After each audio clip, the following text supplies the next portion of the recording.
کشمیر کا غازی، کشمیر کا غازی خیر جزا سبل جزا۔ الحمدللہ عز و جل آج ہم نے جتنے بھی وعدے کیے سب پورے ہوئے، بولے سبحان اللہ۔ دیر ہی صحیح لیکن وہ ناصر فردوس صاحب قبلہ نے فرمایا تھا کہ جتنا لیٹ ہوتا ہے اتنا اچھا ہوتا ہے۔ اعوذ باللہ من الشیطان الرجیم، بسم اللہ الرحمن الرحیم۔ الحمدللہ رب العالمین، والعاقبۃ للمتقین، والصلاۃ والسلام علی سید المرسلین وعلی آلہ وصحبہ اجمعین۔ میں سید اویس کاظمی باجی صاحب کے تمام خاندان کی طرف سے قبلہ داؤدی صاحب کو ملنگام کی سرزمین پر خوش آمدید کہتا ہوں، اور آپ سب لوگوں کو مبارک پیش کرتا ہوں کہ آپ نے اس جلسے کو آج کامیاب کیا۔ بیسیکلی بات ایسی ہوتی ہے کہ جو اللہ کے ولی کے دربار پر آتے ہیں اس میں اللہ کے ولی اور اللہ کی رضا ہوتی ہے، تو اس ٹائم اس مسجد میں جو بھی جمع ہے اس میں ناگا والی صاحب کی رحمت ہے۔ کیا آپ اس چیز میں قبولیت رکھتے ہیں؟ میرے ساتھ نعرہ تکبیر،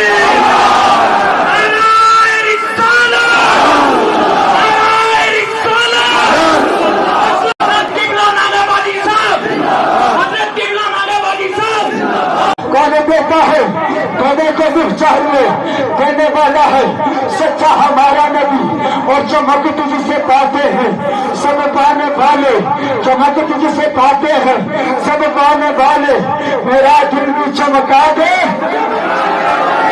میرا زمین و زمان تمہارے لیے، مکین و مکان تمہارے لیے، چنی و چنا تمہارے، بنو گے جہاں تمہارے، ہمارے یہاں آقا تمہارے لیے، اٹھے بھی رہا اٹھے بھی رہا اٹھے۔ نہایتی قابل قدر معزز علماء کرام، مفتیان کرام، فرزندان قبلہ حضرت ناگا باجی صاحب، وابا صحابہ منتظمین و جملہ حاضرین، السلام علیکم ورحمۃ اللہ تعالی وبرکاتہ۔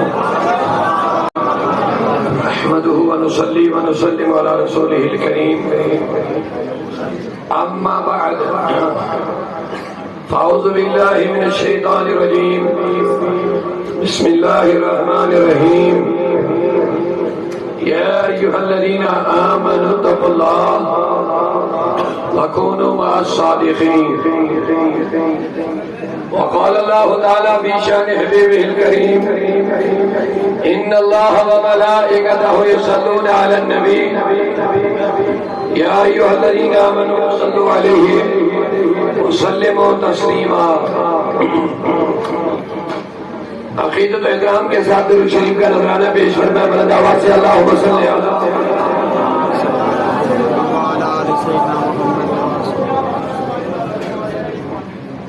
صلاۃ و سلام علیک یا رسول اللہ، صلاۃ و سلام علیک یا حبیب اللہ، وعلی آلک و اصحابک یا شفیعنا یوم الجزاء۔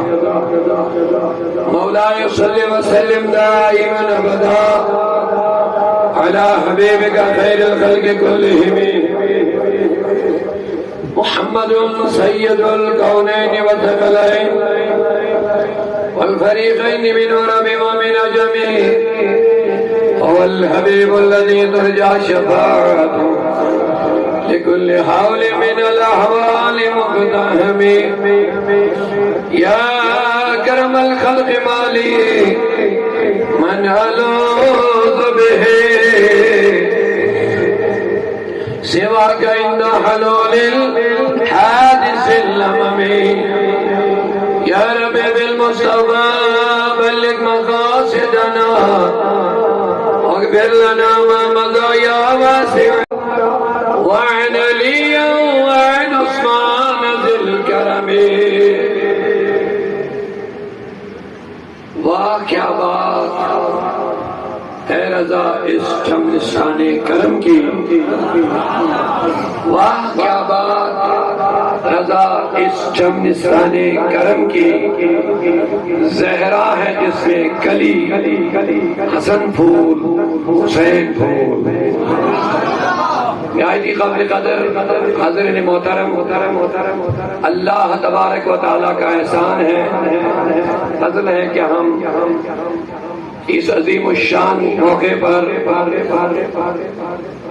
اس عظیم الشان جلسے میں جمع ہے. اللہ تبارک و تعالیٰ کی بارگاہ میں دعا ہے کہ آج کی مجلس اللہ اپنی بارگاہ میں قبول فرمائے. اور جتنے بھی معتقدین اس دربار عالیہ سے وابستہ ہیں اللہ سب کی جائز تمناؤں کو پورا فرمائے. اور ہمارے قبلہ حضرت نانگا باجی علیہ الرحمہ کے جو وابستگان ان کے فرزندان ارجمندان اللہ تعالیٰ ان کو اپنے والد محترم کے دیے ہوئے مشن پر قائم و دائم رکھیں. اور اللہ ان کی دعاؤں جو ان کی دعائیں امت مسلمہ کے لیے ہمارے لیے آپ کے لیے ہوتی ہے اللہ ہم سب کے حق میں ان کی دعائیں قبول فرمائیں. مجھے آنے میں دیری ہوگی اس کے لیے معذرت. اور آج کی مجلس فضائل اہل بیت کی نسبت سے ہے. اتفاقاً آج 10 محرم ہی آیا. جس دن ہم نے تاریخ لی ہمیں یہ ذہن میں نہیں تھا کہ یہ 10 محرم ہو گیا. بہرحال یہ آل رسول کی برکتیں ہی ہیں الحمدللہ رب العالمین کہ آج اس عظیم الشان موقع پر ہم جمع ہو گئے. 10 محرم اگرچہ ایک طرف پوری امت مسلمہ کے لیے غم کا دن ہے اس میں کوئی شک نہیں کیونکہ خاندان رسول کے ساتھ انتہائی بڑا ظلم ہوا ہے اس میں. لہذا قیامت تک مومنین کے دلوں میں اس چیز کا غم ضرور رہے گا اور رہنا بھی ہے. محبت کا تقاضا یہی ہے دلوں میں غم رہنا ہے. لیکن ایک بات طے ہے کہ ہمارے اسلاف چاہے صحابہ ہو چاہے اہل بیت ہو چاہے اولیاء اللہ ہو انہوں نے دین کے لیے بڑی قربانیاں دی ہے. انہوں نے اسلام کی سربلندی کے لیے اپنی ہر چیز قربان کی ہے. اور کربلا میں شہدائے کربلا نے یہ دکھا دیا کہ ہمیں جان سے پیارا مصطفیٰ کا دین ہے. اپنی اولاد سے ہمیں پیارا مصطفیٰ کا دین ہے. اپنے سب کچھ سے زیادہ عزیز اور پیارا اور محبوب پیارے آقا صلی اللہ علیہ وسلم کی دی ہوئی شریعت ہے. اور انہوں نے دکھایا دین کے لیے اگر ہمارے بچے بھی قربان ہوں ہم دینے کے لیے تیار ہیں. اب چونکہ میں نے ایک آیت تلاوت کی ہے اب اس آیت اور شہدائے کربلا یا اہل بیت کے ساتھ کیا تعلق ہے بس چند منٹوں میں عرض کروں گا بات ختم ہو جائے گی بس سمجھ میں آ جائے گی انشاءاللہ. میں نے آیت تلاوت کی یا ایھا الذین آمنوا اتقوا اللہ اے ایمان والو اللہ سے ڈرو. اے اللہ والو اے ایمان والو کہہ دو محبتوں کے ساتھ اے ایمان والو. یہ 2 چیزیں آ گئی ہیں اور تیسری چیز آ گئی. پہلی 2 چیزیں ایک تو ایمان ایک ہے تقویٰ. کیا بولیے ایمان اور تقویٰ یہ 2 چیزیں. تیسری چیز وَكُونُوا مَعَ الصَّادِقِينَ. پہلے جب یہ 2 چیزیں آپ کے اندر پیدا ہو جائیں ایمان اور تقویٰ ایمان اور جب یہ 2 چیزیں تمہارے اندر آ جائیں جب آپ مومن بن جاؤ گے.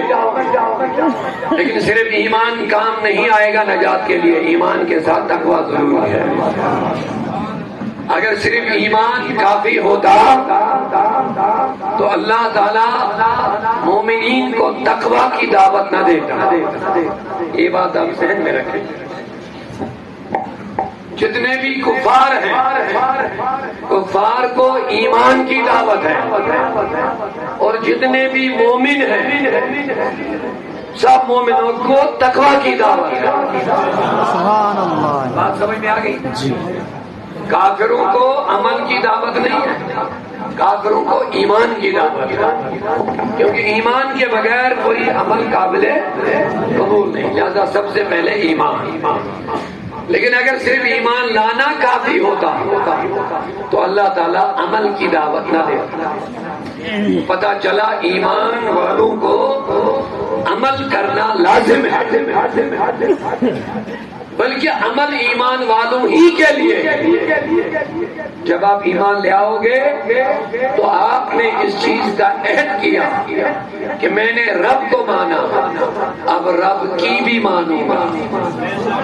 سبحان اللہ. بات سنیے، ایمان لانے کا یہی مطلب ہوتا ہے، میں نے رب کو مانا اب رب کی بھی مانوں گا. میں نے محمد کو مانا اب محمد کی بھی مانوں گا صلی اللہ علیہ وسلم. یہاں تک بات سمجھ آ گئی؟ اسی کا نام ایمان اور تقویٰ ہے. جس نے ایمان صرف لایا، تقویٰ نہ اختیار کیا، اس نے اللہ کو مانا، اللہ کی نہیں مانا. کیا یہ کوئی وفادار ہے؟ ہاں؟ کوئی بندہ اپنے باپ کو کہتا جناب میں مانوں گا تو میرا باپ ہے، لیکن تیرا کوئی حکم نہیں مانوں گا. یہ کوئی سمجھداری ہے؟ یہ کوئی یہ دانش مندی ہے؟ کیا اس چیز سے کسی کا باپ راضی ہو سکتا؟ کوئی اپنے استاد سے کہتا جناب میں نے مان لیا تو میرا استاد ہے، میں نے مان لیا تو میرا استاد ہے، لیکن تم کو تو مانوں گا لیکن تیری نہیں مانوں گا. اگر بات سمجھ میں آ رہی تو بیداری کے ساتھ سبحان اللہ. کیا یہ طریقہ صحیح ہے؟ پہلے جب تک آپ یہ نقطہ نہیں سمجھیں گے میں آگے نہیں بڑھوں گا، اور آگے بڑھنے کے لیے زیادہ ٹائم بھی نہیں ہوگا. بس مختصر، کیونکہ عصر کا وقت بھی ہوگا، نماز بھی پڑھنی ہے. محبت سے سبحان اللہ. کوئی اپنے پیر سے کہے گا جناب میں نے آپ کو اپنا پیر مان لیا، تم کو پیر مان لیا، لیکن تیری نہیں مانوں گا. کیا یہ ماننا ہے؟ ماشاءاللہ سمجھ میں سب کو بات آ گئی ہے. پتا چلا اس نے حقیقت میں نہ استاد کو مانا، نہ باپ کو مانا، نہ پیر کو مانا، نہ کسی کو مانا. تو ماننے کا مطلب یہ ہے کہ تم کو بھی مانوں گا اور تیری بھی مانوں گا، تم کو بھی مانوں گا. میرے پیر صاحب تو میرا پیر ہے، میں نے آپ کو مانا، اب حکم کرو مجھے کرنا کیا ہے، جیسا حکم ہوگا ویسا کروں گا. یہ ہے ماننا. بات یہاں تک سمجھ میں آ گئی؟ تو وہ جو پہلی بات ہے وہ ادھوری رہ جائے گی. تو لوگوں اب ایمان لانے کا کیا مطلب ہے؟ ہم نے کلمہ پڑھا، اگر صرف کلمہ ہمارے لیے کافی ہوتا تو نمازوں کا بیان نہ ہوتا، روزوں کا بیان نہ ہوتا، حج کا بیان نہ ہوتا، سجدوں کا بیان نہ ہوتا، تو کربلا بھی نہ ہوتا.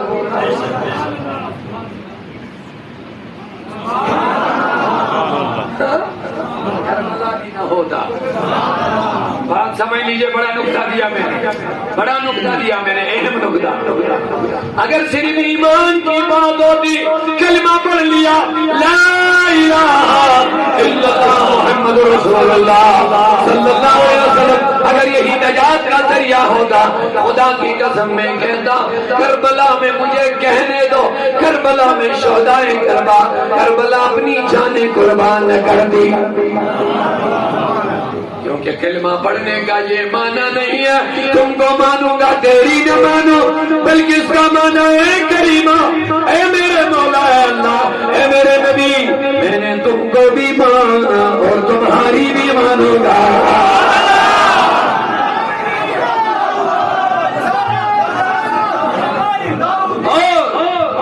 یہی مقصد ہے، تم کو ماننا اور تیری ماننا. جو نماز نہیں پڑھتے وہ یاد رکھے، انہوں نے رب کو کہا تم کو مانا لیکن تیری نہیں مانی. وہ بڑے بے ادب ہیں، وہ بڑے بے ادب ہیں. آپ کہیں گے بے ادب کیوں ہے؟ تو میں نے کہا ادب کس چیز کا نام ہے؟ ادب ماں نام ہے جو تیرا استاد تجھے حکم دے گا اس کو بجا لانا، یہی ادب ہے۔ استاد نے حکم کیا، آپ نے اس کے خلاف کیا، یہ ادب ہے یا بے ادبی ہے؟ بات مجھے لگ رہا آپ بڑے سمجھدار ہیں ماشاءاللہ۔ استاد نے حکم کیا، بچے نے نہیں مانا، یہ ادب کیا یا بے ادبی کیا؟ اب سب سے زیادہ ادب کا حقدار کون ہے؟ ہائے ہائے، سب سے زیادہ ادب کا حقدار کون ہے؟ اسی لیے سب سے زیادہ اعلیٰ ادب بھی اسی کو کیا جاتا ہے، وہ ہے سجدہ۔ سجدے سے بڑھ کر ادب کچھ بھی نہیں۔ باقی جو تعظیم ہے نا اس کی لیول نیچے ہے، سب سے کمال جو ادب ہے وہ سجدہ ہے۔ اسی لیے سجدہ اللہ کے بغیر کسی کو جائز نہیں ہے۔ سمجھیے بات، سمجھ لیجیے، سب سے ادب کا اعلیٰ مقام کیا ہے؟ ماشاءاللہ، ادب کا سب سے کمال ادب جس کو بولیں گے۔ آپ جو چار زانوں بیٹھے ہیں ہمارے مولوی صاحب، یہ بھی ادب ہے۔ اس سے بڑھ کر ادب اگر کوئی زانوں بیٹھے، اس سے بڑا ادب اگر کوئی کھڑا ہو جائے، سمجھ گئے نا؟ اس سے زیادہ ادب اگر کوئی جائے، لیکن جو کمال ادب ہے وہ سجدہ ہے۔ سمجھ گئے نا؟ یہ سارے ادب جو میں نے پچھلے والے ادب بیان کیے، یہ کسی کے لیے بھی جائز ہے۔ چار زانوں بیٹھیں گے کسی کے لیے ادب کریں گے، جائز ہے۔ دو زانوں کسی کے لیے، پیر صاحب کے لیے آگے بیٹھیں گے، جائز ہے۔ پیر صاحب کے لیے، استاد کے لیے، اپنے باپ کے لیے کھڑے ہو جائیں گے، جائز ہے۔ کیونکہ جب نبی فاطمہ کے گھر جاتے تھے، فاطمہ ان کے لیے کھڑی ہو جاتی تھی، اور جب فاطمہ نبی کے گھر جاتے تھے تو نبی ان کے لیے کھڑے ہو جاتے تھے۔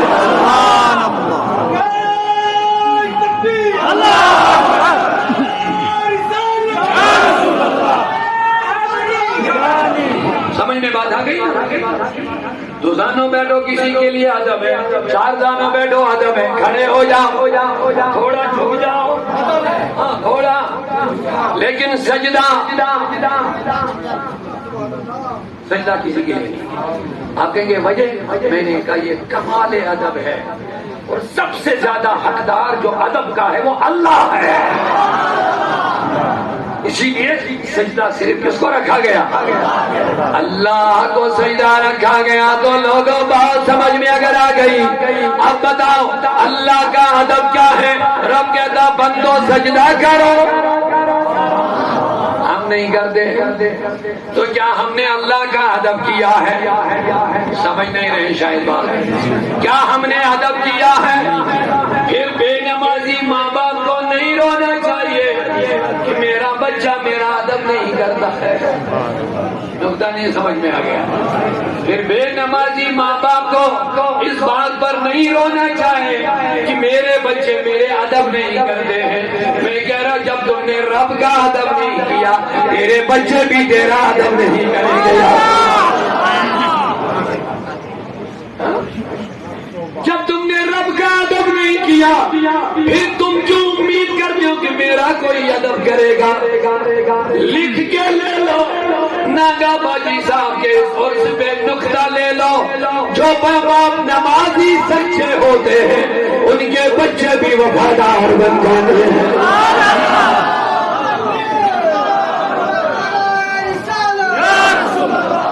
یہاں تک نقطہ سمجھ میں آ گیا؟ اب اللہ کو ماننا ہے، اللہ کی بھی ماننا ہے۔ بس میں نے ایک اشارہ دیا، کیونکہ نماز تمام اعمال میں اعلیٰ عبادت ہے، سجدہ تمام اعمال میں افضل عبادت ہے۔ اسی لیے میرے دوستوں، کربلا کے دولہا نے آخری سانسیں بھی سجدے میں لی ہے۔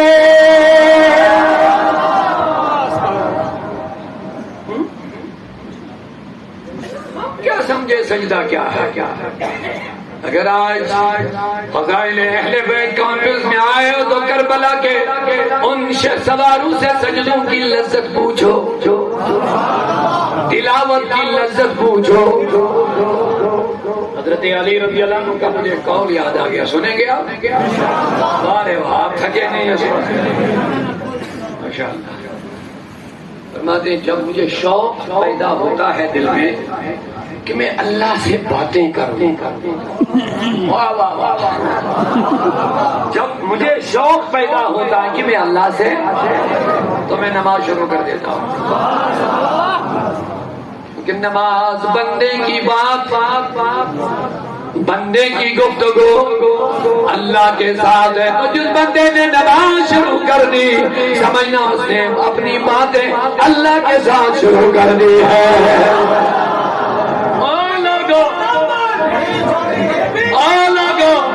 کیوں دائیں بائیں بھٹکتے ہو؟ اقبال نے کہہ دیا وہ ایک سجدہ، وہ ایک سجدہ جسے تو گرا سمجھتا ہے، دیتا ہے آدمی کو ہزار سجدوں سے نجات۔ اللہ کا سجدہ سیکھو، کرو اور ان سجدوں کی لذتیں حاصل کرو۔ میرے دوستو، سجدہ اللہ سے ملاقات ہے، سجدہ ملاقات اللہ سے ملاقات ہے، نماز اللہ سے ملاقات ہے۔ سب کرنا چاہتے ہیں؟ کام نہیں ہوتا۔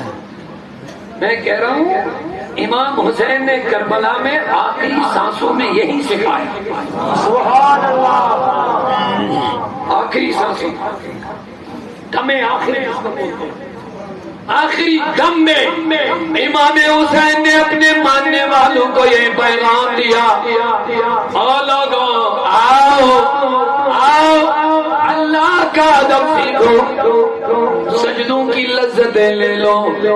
میرے بیٹوں کی لاشیں سامنے پڑی ہیں، بیٹوں کی لاشیں، 18 سال کا علی اکبر بیٹا نوجوان، اس کی لاش بھی سامنے پڑی ہے، 6 مہینے کا علی اصغر کی لاش وہ بھی سامنے پڑی ہے، آنو محمد کی لاشیں، عباس کی لاشیں، جتنے 72 نوجوان تھے سب کی لاشیں کربلا میں پڑی ہے۔ حسین کا جسم زخم سے چھلنی ہو چکا ہے، آخری کار حسین سجدے سے نیچے آیا، سجدے سے نیچے آیا، زخموں کی تاؤ ملا کر جب گھوڑے سے نیچے آ گئے، شیر خدا لڑتا گیا، لڑتا گیا، لڑتا گیا، لیکن جب تک جسم میں ہمت و صدق رہی، ایمانی قوت رہی، تب تک تنہا لاشوں کے بیچ میں لڑتا رہا۔ اے جوانوں غور کرو، اللہ کی محبت کے دعوے تو بڑے ہیں، لیکن محبت خدا اگر سیکھنی ہے تو کربلا کے دلہا سے سیکھ لو، سیکھو۔ لٹا پیٹا قافلہ خیمے میں عورتیں ہیں، خیمے میں عورتیں ہیں، کوئی ان کا نگہبان بھی نہیں بچا، جو بچا وہ بھی بیمار ہے، جو بچا وہ بھی زین العابدین بخار میں مبتلا ہے، وہ بھی خواہش کرتا میرے بابا میں بھی لڑنا چاہتا ہوں، میں بھی اپنے بھائی عباس کے ساتھ اپنی نانی فاطمہ سے ملنا چاہتا ہوں، میں بھی اپنے نانا، میں بھی اپنے دادا علی سے ملنا چاہتا ہوں، میں بھی رسول اللہ سے ملاقات کرنا چاہتا ہوں، لیکن بخار ہے، ہمت نہیں، سکت نہیں۔ حسین نے کہا بیٹے سب کی لاشیں پڑ گئی ہیں، اب تنہا تو رہ گیا، اگر تو بھی شہید ہو گیا، تو بھی مٹ گیا، اب ان میری بیٹیوں کو، بیویوں کو، بہوؤں کو مدینہ کون پہنچائے گا؟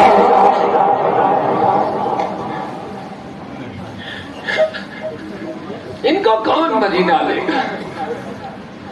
یہاں مجھے کوئی ہمدرد نظر نہیں آ رہا، یہاں مجھے کوئی ہمارا شفیق اور محب نظر نہیں آ رہا، لہذا زین العابدین تو مت لڑ تو میدان میں مت جا، کیونکہ تجھے میرے شہید ہونے کے بعد تمہیں ان پاکیزہ پاک دامن پاک سیرت پاک صورت اسلامی بابردہ خاندان رسول کی ان بیٹیوں کے ساتھ مدینہ تک جانا پڑے گا۔ اب بتا اس حال میں جب انسان ہوگا، اس حال اس کی کتنی خطرناک حالت ہوگی، بتاؤ، تھوڑا انصاف کرو۔ اہل بیت کی سبیل بنانے والوں، ان کے نام پہ صدقے کرنے والوں، میں تمہیں مبارکباد دیتا ہوں، لیکن صرف صدقہ پانی کھانا کھلانا اہل بیت سے محبت نہیں ہے، اسلام کی خدمت کرو۔ نماز نہیں پڑھیں گے اور کہیں گے ہم عاشقان اہل بیت، کون سی محبت ہے یہ؟ کون سی محبت؟ ہماری بیٹیاں پردہ نہیں کہیں گے اور کہیں گے ہم فاطمہ کے گھرانے کی بیٹیوں کے وفادار ہیں۔ 9ویں شب ہے، یعنی صبح 10ویں ہے تو 10ویں کی شب میں حسین خاندان والوں کو درس دے رہے ہیں، سبحان اللہ سبحان اللہ، درس فرما رہے ہیں، سبق۔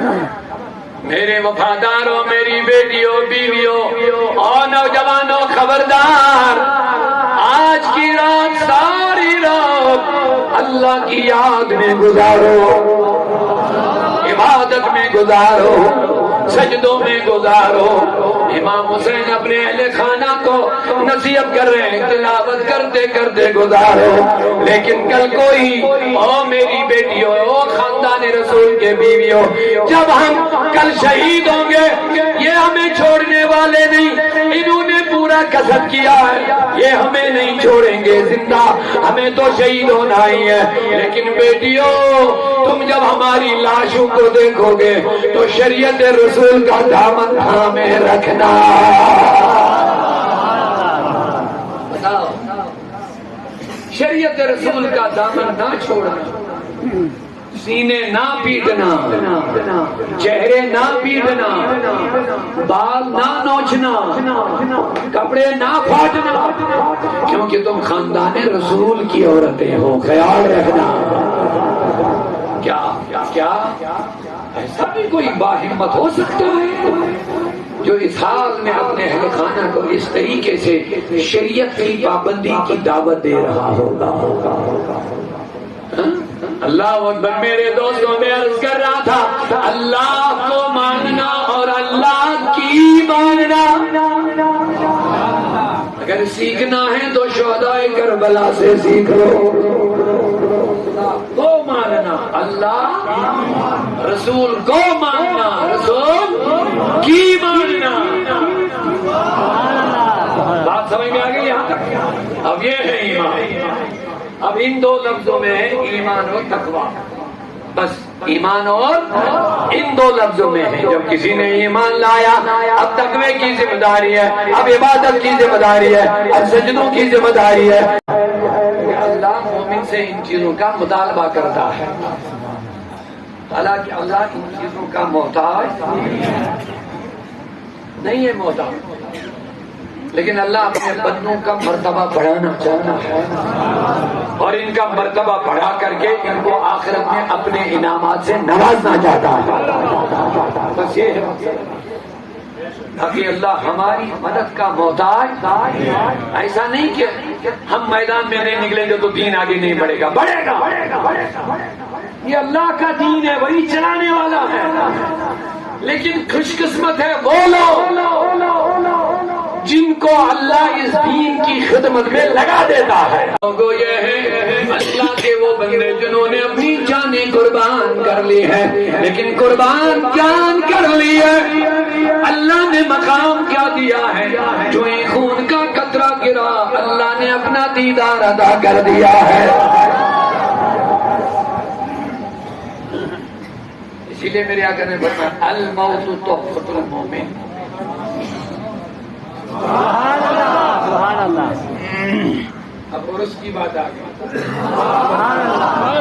اب عرس کی بات آ گئی۔ فرمایا الموت تحفۃ المومن، موت مومن کے لیے تحفہ ہے۔ عجیب بات، کیا موت بھی تحفہ ہوتا ہے؟ ہم میں سے کوئی نہیں مرنا چاہتا ہے۔ اگر ہماری عمر 100 سال کسی کو کہ وہ کہتا اور 100 سال مجھے، ہاں اچھی بات ہے اگر کسی کی عمر لمبی ہو جائے، اچھی بات ہے، لیکن کون سی عمر؟ وہ میرے نبی کی زبانی سنا۔ میرے آقا نے فرمایا خوش نصیب ہے وہ بندہ، بانصیب ہے وہ بندہ، من طال عمرہ وحسن عملہ، جس کی عمر لمبی ہوئی لیکن عمل اچھا ہو گیا۔ ان کی عمر اچھی ہے، اللہ 200 سال بھی دے تو اچھی ہے، سمجھ گئے؟ کوئی انسان 1000 سال بھی زندہ رہے، عمل اچھی نہ ہو تو کوئی فائدہ نہیں۔ صحابہ عمر کی دعائیں مانگتے تھے، مولا ہماری عمریں بڑھاؤ تاکہ ہم دنیا میں زیادہ سے زیادہ عمل کر کے آخرت کا سامان تیار کریں۔ اب بتاؤ کوئی مرنا چاہتا ہے؟ نہیں مرنا چاہتا، سچ بولو، دل سے بولو، نہیں مرنا چاہتا۔ کے دکھے ہوں گے، 1000 میں سے ایک ہوگا، اب اس کا بھی پتہ نہیں دنیا کے کیا مصائب ہیں، لیکن اس چیز کے لیے کون مرنا چاہتا ہے؟ مجھے احمد رضا یاد آئے، اعلیٰ حضرت فاضل بریلوی یاد آ گیا، کہتے ہیں روح نہ کیوں ہو مضطرب، روح نہ کیوں ہو مضطرب موت کے انتظار میں، سنتے ہیں آئیں گے وہ مجھے دیکھنے مزار میں، مضطرب اللہ فرماتے میری روح بے قرار کیوں نہ ہو جائے موت کے انتظار میں۔ کسی کی روح موت کے انتظار میں بے چین نہیں ہوتی ہے، لیکن احمد رضا فرماتے میری روح ضرور بے چین ہے کہ میں موت میں روح نہ کیوں ہو مضطرب موت کے انتظار میں، سنتے ہیں آئیں گے وہ نبی، سنتے ہیں آئیں گے وہ مجھ کو دیکھنے مزار میں۔ اجازت دیں گے 2 شہر کشمیری میں، کون کون؟ آپ بہت سارے سمجھیں گے نہیں لیکن ساتھ تو دیں گے انشاءاللہ۔ قبر اندر علی ساجدین، قبر اندر علی ساجدین، روئے محمد آمین، قبر اندر علی ساجدین، روئے محمد آمین، روئے محمد آمین، زودر میں ید چھوڑ مرحبا، زودر میں ید چھوڑ مرحبا، صلی علیہ دائما صلی۔ موت مومن کے لیے تحفہ، بہت سارے لوگ تھوڑا توجہ سے ہٹ گئے، تحفہ ہے۔ میرے نبی کی حدیث ہے موت مومن کے لیے بیٹھو بیٹا بیٹھو چلا کر توجہ میری طرف سے، الموت تحفۃ المومن، میرے نبی نے فرمایا موت مومن کے لیے۔ اب اسی چیز سے عرس کی بات میں بتا دوں گا تو انشاءاللہ آپ بات ختم کریں گے۔ آپ پوری طرح مت جائیں، پیچھے والے بھی ہیں، بیٹا آپ بیٹھ جاؤ، بیٹھ جاؤ۔ کیا ہے یہ کسی کا یہاں گرا ہوا ہے کارڈ بھی اور 500 کا، یہ کسی کا گرا ہوا آدھار کارڈ ہے، یہ ہمارے کیا نام ہے فردوس احمد ہے، ابھی اشتیاق صاحب کے پاس رہے گا امانت، اس کا ہوگا تو دے جائے گا۔ توجہ ہے الموت تحفۃ المومن، میرے نبی نے فرمایا موت مومن کے لیے تحفہ۔ اچھا ایک بات بتاؤ، جس کو تحفہ ملتا ہے اس کو غمی ہوتی یا خوشی؟ سبحان اللہ، موت اور خوشی، یہ کون سی بات ہو گئی؟ موت اور خوشی۔ میں نے کہا مولا ہر کوئی موت سے بھاگتا ہے، بلکہ قرآن پاک میں کہا گیا گنہگار کو جب موت آتی ہے تو کہتا ہے یہ گنہگار، یہ بدکار، یہ بے نمازی، بیٹا بیٹھ جاؤ، پلیز شرم مت کرو، بیٹھ جاؤ آرام سے۔ جب گنہگار کو، بے نمازی کو، شرابی کو، کبابی کو، بدکار کو، نشہ کرنے والے کو، نافرمان کو، بے نمازی کو، بدکار کو جب موت آتی ہے، اللہ کہتا ہے جب موت آتی ہے تو کیا کہتا ہے؟ لولا اخذتنی الی اجل قریب۔ یہ گنہگار کب کہتا ہے؟ موت کے وقت۔ تب تک مولویوں کی باتوں کی کوئی اہمیت نہیں دیتا، کہتا آئے مولوی گئے، مولوی کہتا نماز پڑھ کے ڈھائی، گناہ مت کر، شراب مت پی، نشہ مت کر، مرنا ہے، بس یہ سر کے اوپر سے باتیں چلی جاتی ہیں۔ لیکن میرا رب کہتا ہے جب موت اس کو اپنا چہرہ دکھائے گا، یاد رکھنا قرآن سنا رہا، اذا جاء اجل، جب اجل آئے تو پتا کیا کہے گا یہ گنہگار؟ لولا اخرتنی الی اجل قریب، ہاں خدایا کاش میری موت کو تھوڑا سا مؤخر کر دیں گے، تھوڑا، زیادہ وقت کے لیے نہیں، تھوڑے سے وقت کے لیے موت کو تھوڑا ٹال دے، مؤخر کر لے۔ گنہگار تو کیا کرے گا؟ کہتا دو کام کروں گا۔ کیا کروں گا؟ یہ کس وقت کہے گا؟ موت کے وقت۔ ہاں تب تک نہیں سدھرا، نمازی نہیں بنا، تب تک گناہ نہیں چھوڑے، تب تک لگتا تھا مجھے مرنا ہی نہیں ہے۔ سنو، اللہ کی کتاب کہتی ہے جب موت اپنا چہرہ دکھائے تو کہے گا مہلت دے دو، تھوڑی سی مہلت، زیادہ نہیں۔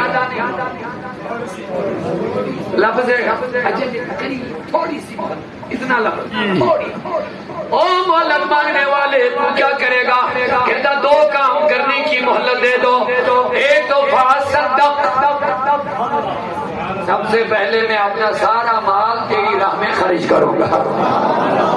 ابھی تک 1 روپیہ نہیں نکلتا تھا جیب سے دین کے لیے، وہی خرچ کے لیے تو لاکھوں خرچ کرتا تھا، لیکن جب دین اسلام کے لیے دینا پڑتا تھا تو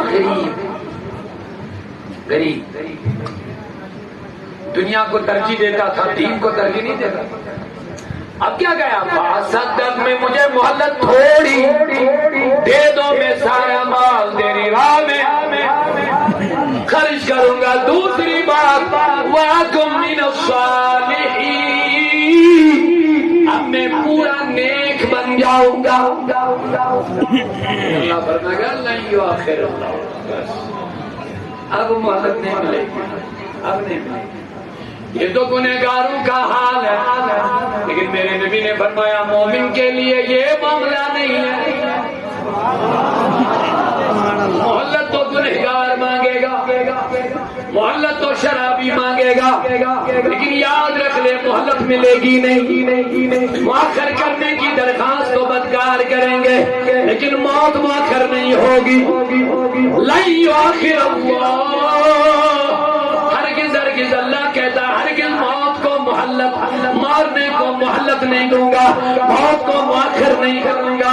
لیکن لوگوں میں نے عرض کیا مولا تیرا نبی کہتا ہے موت مومن کے لیے تحفہ ہے۔ اب اس کو جب آئی موت اس نے کہا کرنا نہیں چاہتا، کیا کرے گا؟ مال خرچ کروں گا، کیا کرے گا؟ نیک بن جاؤں گا۔ اب اس کو نیک بننا ہے، لیکن بابا جی کے جیسے مومن کو جب موت آتی یہ مہلت نہیں مانگتے ہیں۔ ارے مہلت کیا مانگیں گے؟ میرے نبی نے کہا ان کے لیے تو تحفہ مل رہا ہے، ان کے لیے موت کوئی مشکل چیز نہیں ہے، کہ میرے نبی نے فرمایا الموت تحفۃ المومن۔ بابا ناگاجی علیہ رحمہ جیسے ولیوں کے لیے، اللہ کے محبوبین کے لیے موت کوئی تکلیف دہ چیز نہیں ہے، بلکہ میرے نبی نے فرمایا ان جیسے لوگوں کے لیے موت تحفہ ہے۔ اب بتاؤ اس کو جب آئی تو اس نے کیا مانگی؟ ارے واہ بڑے ہوشیار ہیں آپ ماشاءاللہ. پہلے والے کو جب آئی اس نے کیا مانگی؟ اب جب مومن کو آئے گی، صالح کو آئے گی، نیکوکار کو آئے گی، اللہ کے ولی کو آئے گی، صوفی کو آئے گی.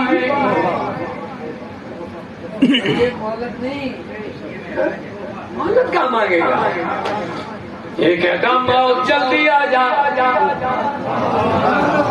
یہ کہتا موت جلدی آ جا، جلدی آ جا، میں تو تیرے ہی انتظار میں تھا.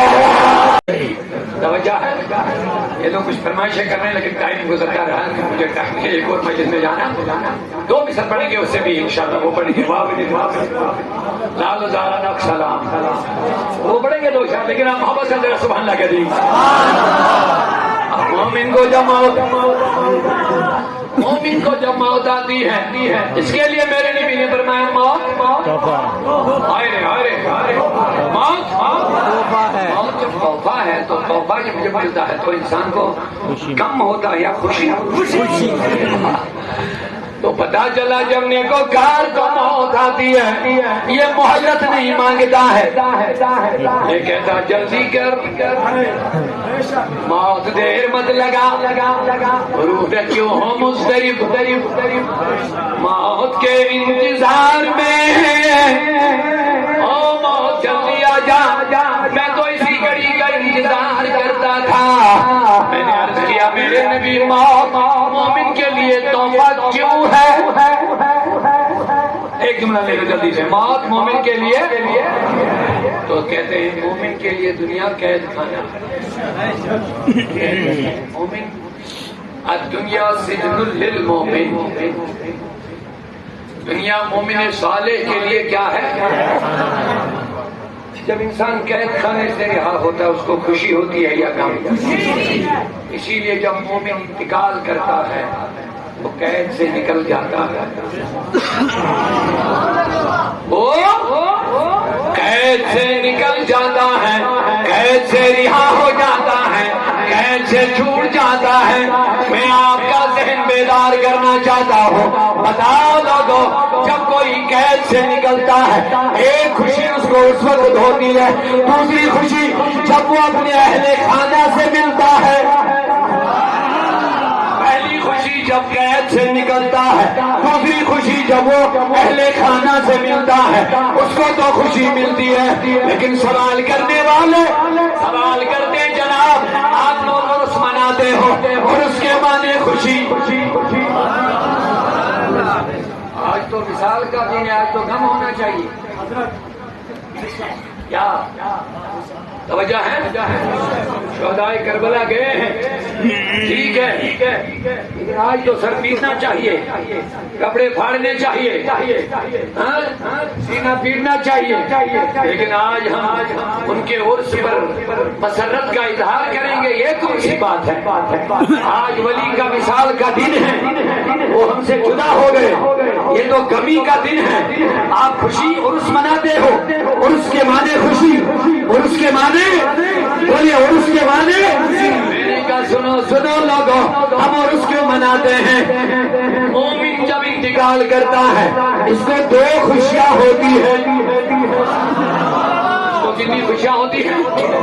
نمبر 1 قید سے، حدیث سنا رہا ہوں، قید سے چھوٹ گیا تو نمبر 1 خوشی یہ.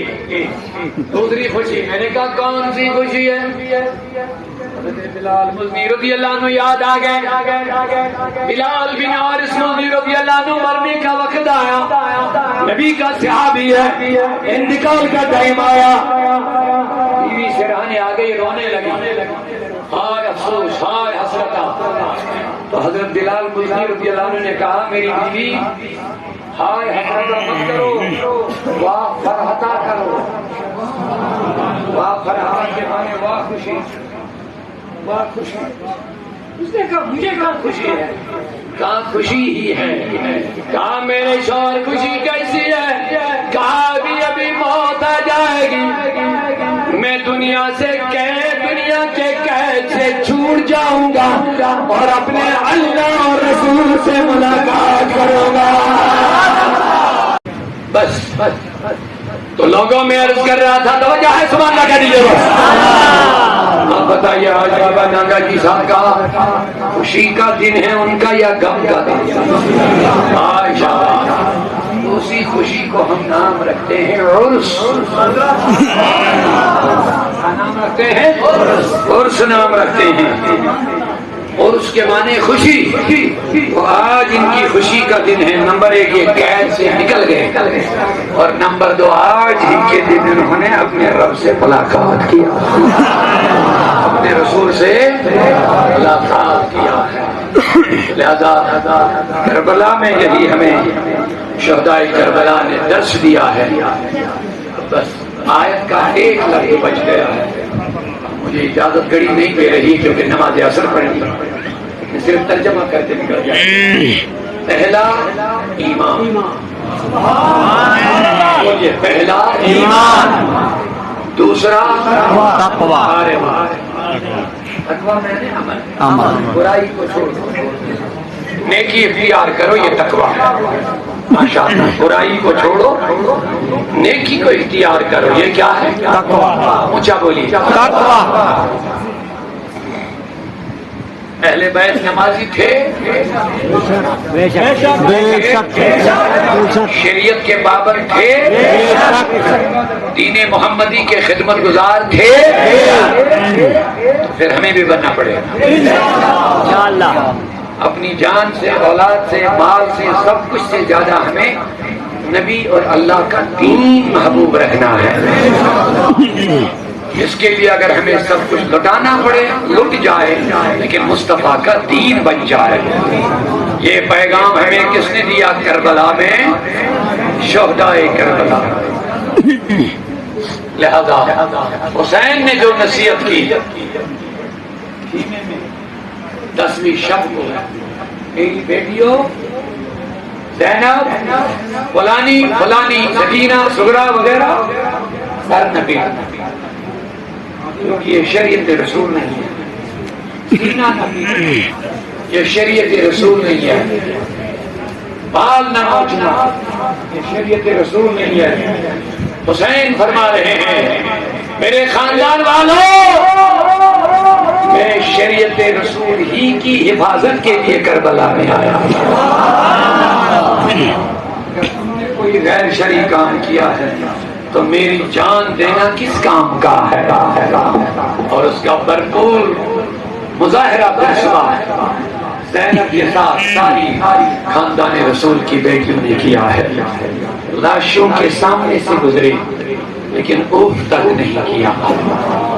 اللہ کے حکم کے سامنے راضی رہ گئی اور اللہ نے ان کا مرتبہ بڑھا دیا. میری گزارش ہے ہم اس کے بدلے میں کیا دے سکتے ہیں, لیکن اتنا ضرور ہے سب سے پہلے ان سے محبت کرنا ہمارے لیے عین ایمان ہے. آل رسول سے محبت کرنا لازمی چیز ہے ہمارے لیے, کیونکہ آل رسول نبی کے جسم کا حصہ ہے. فاطمہ کو جب کہا فاطمہ تم بدا تم من جسد, فاطمہ میرے جسم کا حصہ ہے, پھر کیا بچ گیا؟ اور اتنی پاکیزہ ہے,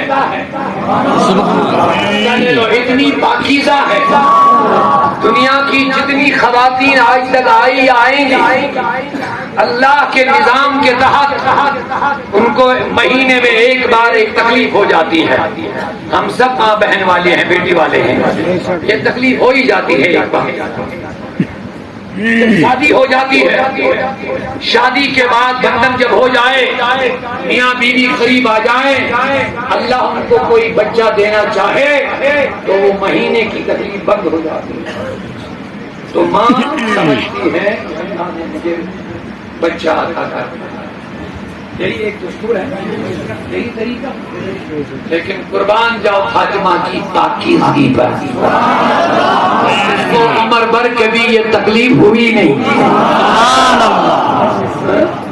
فاطمہ الزہرا کو کبھی یہ تکلیف, لیکن اب سوال پیدا ہوا میرے رب کا نظام یہی ہے کہ ماں کے بچے بچادانی میں جب خون رک جاتا ہے تو بچہ بننا شروع ہو جاتا ہے، لیکن فاطمہ کو جب تکلیف کبھی ہوئی نہیں، جب خون کبھی نکلا نہیں، جب یہ منتلی تکلیف کبھی ہوا نہیں، میں نے سوال کیا مولا حسن حسین بنے کیسے؟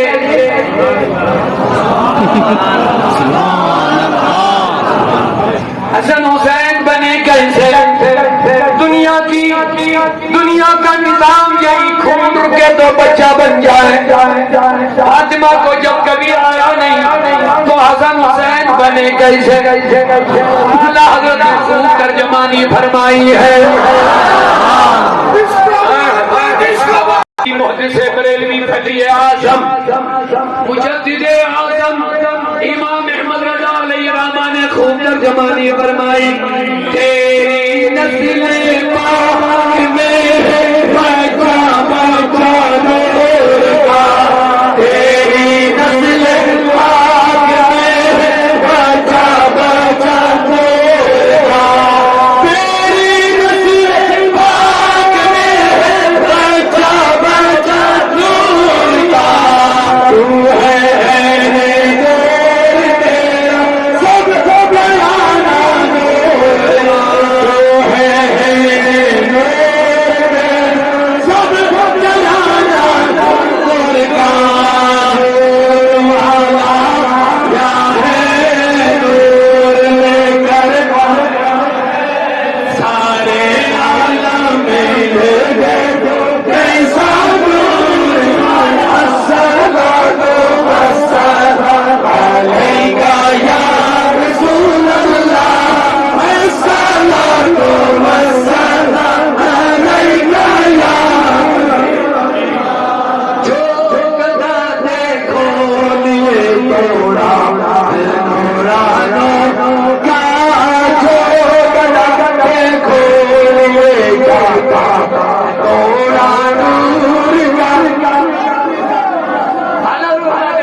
حصہ لے جاتا ہے، یہ سب نور ہی نور ہے، یہ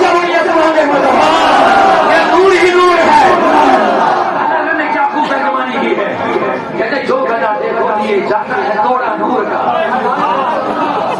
جو گدا دیکھو دیے جاتا ہے توڑا نور کا، جو بھی گدا آ جاتا ہے، جو بھی گدا اس دربار رسول خاندان رسول کا جو گدا بنتا ہے وہ خالی نہیں نکلتا، وہ توڑا مانے حصہ، وہ اپنا حصہ لے جاتا ہے۔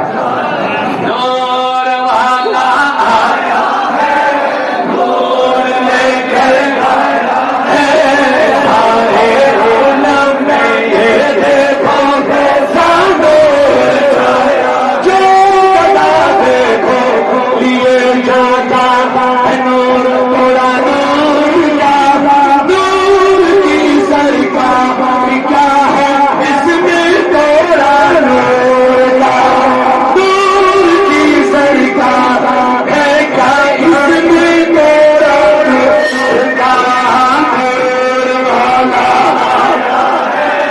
نور لے کر اے سارے عالم میں یہ دیکھو کیسا نور چھایا ہے، وہاں اب دکھنا کربلا کے لال زادہ اکسادہ، وہاں دکھنا کربلا کے لال زادہ اکسادہ، دیش ہے تاب دادا جان سادہ اکسادہ، دیش ہے تاب دادا جان سادہ اکسادہ، وہاں دکھنا کربلا لال زادہ۔